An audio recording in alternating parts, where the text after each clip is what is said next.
বসন্ত এসে গেছে। ফাগুনের সঙ্গে হাত ধরাধরি করে এসেছে ঋতুরাজ।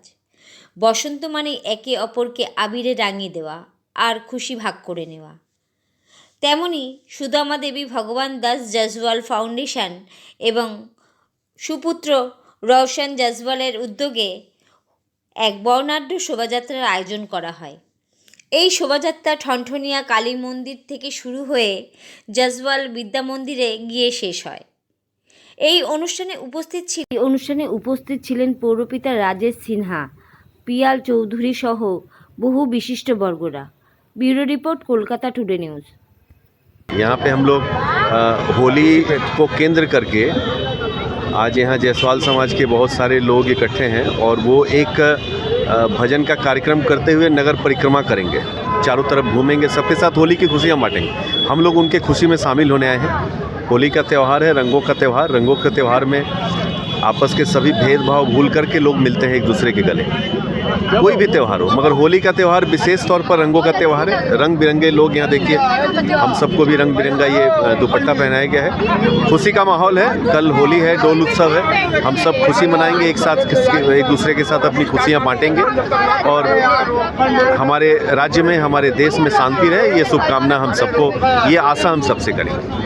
আমন্ত্রণ পেয়েছি, খুব ভালো লাগছে। আরও ভালো লাগছে মায়ের মন্দিরের সামনে থেকে শুরু হচ্ছে।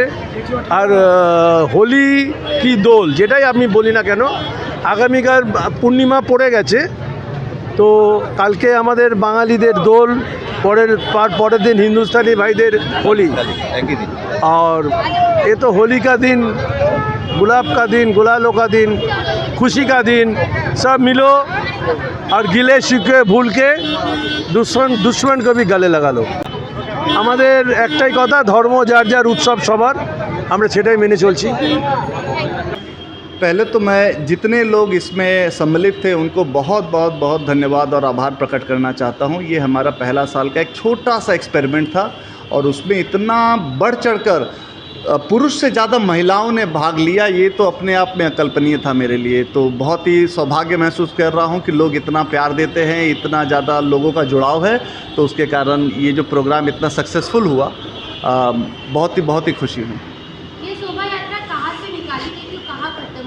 ये शोभा यात्रा शुरू हुई ठनठनिया काली मंदिर से लेकर ये आई है जायसवाल विद्या मंदिर।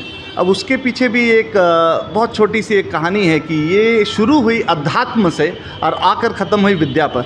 तो उस चीज़ों को भी बहुत सटल तरीके से सोच के इसको प्लान किया गया था कि मतलब बहुत ज़रूरी है कि हमारी जो जीवन की जो एक जर्नी है, उस यात्रा को कहाँ से शुरू करना चाहिए और कहाँ पर वो आके कैसे वो अपने कोई चीज़ पे एक विश्वास से शुरू करते हैं और वो आके एक साइंटिफिक बेसिस पे वो ख़त्म होता है। तो ये उस चीज़ को दर्शाने के लिए एक तरीके का एक्सपेरिमेंट था।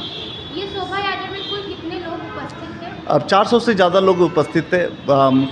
यकीन मानिए, हमारा तो विश्वास था कि बस ऐसा बोला हुआ है, पहली बार है तो शायद 100-150 लोग आ जाएंगे, बड़ी बात है। लेकिन हम भाव विभोर हो गए इतने लोगों को देखकर कि हाँ, इतना लोगों का जनसमूह, इतना विश्वास, इतना प्यार, सभी लोगों ने मिल बढ़कर न कि इस प्रोग्राम में अब शोभा यात्रा में उन्होंने ज्वाइन किया, बल्कि आपने देखा होगा कि 4-5 जगहों पर, 6 जगह पर हमारे स्वागत के लिए कई बूथ लगे हुए थे, स्टेज बने हुए थे, लोगों ने हमारा माल्यार्पण किया।